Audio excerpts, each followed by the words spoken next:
జమ్మూ కాశ్మీర్లోని హజ్రత్ బల్ మసీదులో జాతీయ చిహ్నం ఉపయోగించడంపై వివాదం రాజుకుంది. జాతీయ చిహ్నాన్ని ప్రభుత్వ కార్యకలాపాలకే ఉపయోగించాలన్నారు ముఖ్యమంత్రి ఒమర్ అబ్దుల్లా.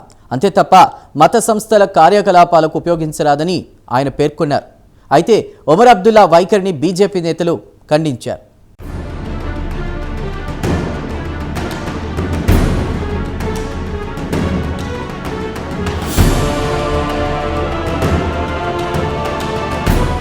హజ్రత్ బల్ మసీద్ దేశమంతా పాపులర్. కాశ్మీర్ రాజధాని నగరమైన శ్రీనగర్లో ఉంటుంది హజ్రత్ బల్ మసీద్. తాజాగా సదరు మసీదు వివాదాలకు కేర్ ఆఫ్ అడ్రస్గా మారింది. వాస్తవానికి హజ్రత్ బల్ మసీదు పురాతనమైంది. అనేక సంవత్సరాల క్రిందట ఈ మసీదు నిర్మాణం జరిగింది. ఈ నేపథ్యంలో ఇటీవల మసీదుకు మరమ్మతులు చేయించాలని నిర్ణయించుకున్నారు. అనుకున్నట్లుగానే హజ్రత్ బల్ మసీదు మరమ్మత్తు పనులు పూర్తయ్యాయి.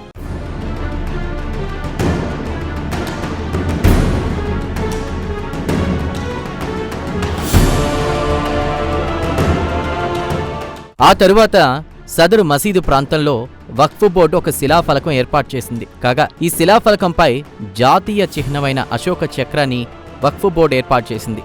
దీంతో వివాదం రాజుకుంది. కాగా కొందరు దుండగులు జాతీయ చిహ్నమైన అశోక చక్రాన్ని టార్గెట్ చేశారు. రాత్రికి రాత్రి జాతీయ చిహ్నమైన అశోక చక్రంతో కూడిన ఫలకాన్ని ధ్వంసం చేశారు. దీంతో జాతీయ చిహ్నాన్ని ధ్వంసం చేయడం మరో వివాదానికి దారితీసింది. ఈ నేపథ్యంలో శ్రీనగర్లో ఉద్రిక్త పరిస్థితులు నెలకొన్నాయి.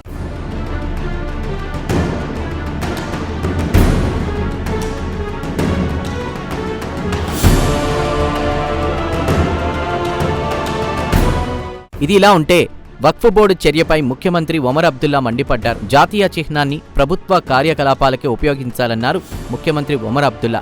అంతే తప్ప మత సంస్థల కార్యకలాపాలకు ఉపయోగించరాదని ఆయన పేర్కొన్నారు. అంతేకాదు జాతీయ చిహ్నం ఉపయోగించినందుకు వక్ఫ్ బోర్డు క్షమాపణ చెప్పాలని కూడా ముఖ్యమంత్రి ఒమర్ అబ్దుల్లా డిమాండ్ చేశారు. మసీదులు, ఆలయాలు, గురుద్వారాలు ప్రభుత్వ సంస్థలు కావని ముఖ్యమంత్రి ఒమర్ అబ్దుల్లా వెల్లడించారు. వాటిని మతపరమైన సంస్థలుగానే చూడాలన్నారు ఆయన. దేశంలో ఎక్కడా మత సంస్థల్లో జాతీయ చిహ్నాలను ఉపయోగించరని ఒమర్ అబ్దుల్లా తెలియజేశారు.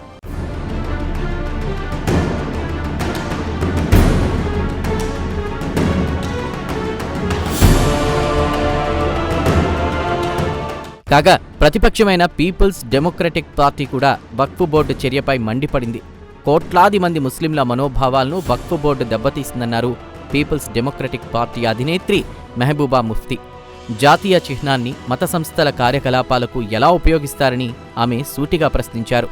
జమ్మూ కాశ్మీర్ వక్ఫ్ బోర్డు తన పరిధి దాటి ప్రవర్తించిందని మెహబూబా ముఫ్తీ ఘాటు ఆరోపణలు చేశారు.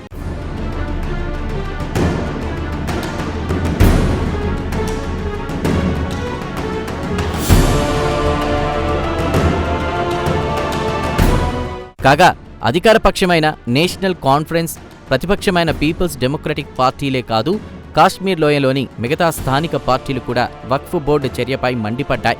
అంతటితో ఆగలేదు.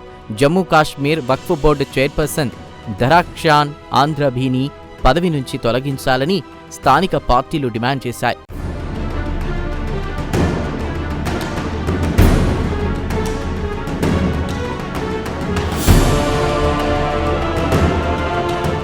ఇదిలా ఉంటే జాతీయ చిహ్నాన్ని ధ్వంసం చేయడంపై కేంద్ర మంత్రి కిరణ్ రిజిజు తీవ్రంగా స్పందించారు. హజ్రత్ బల్ మసీదు శాంతికి చిహ్నమన్నారు. అటువంటి పవిత్ర స్థలంలో జాతీయ చిహ్నాన్ని ధ్వంసం చేయడం దారుణమన్నారు. ఏ మతస్థులైనా సరే జాతీయ చిహ్నాన్ని గౌరవించాలన్నారు ఆయన. ఈ మేరకు ఎక్స్ వేదికగా ఆయన ఒక పోస్టు పెట్టారు. కాగా ఇదే ఘటనపై లడఖ్ లెఫ్టినెంట్ గవర్నర్ కవీందర్ గుప్తా కూడా స్పందించారు. జాతీయ చిహ్నాన్ని ధ్వంసం చేసిన వారిపై కఠిన చర్యలు తీసుకుంటా ఉన్నారు. ఇదిలా ఉంటే జాతీయ చిహ్నాన్ని ధ్వంసం చేసిన ఘటనపై భారతీయ జనతా పార్టీ మండిపడింది. జాతీయ చిహ్నాన్ని ధ్వంసం చేసిన దుండగులపై కఠిన చర్యలు తీసుకోవాలని బీజేపీ నాయకులు డిమాండ్ చేశారు.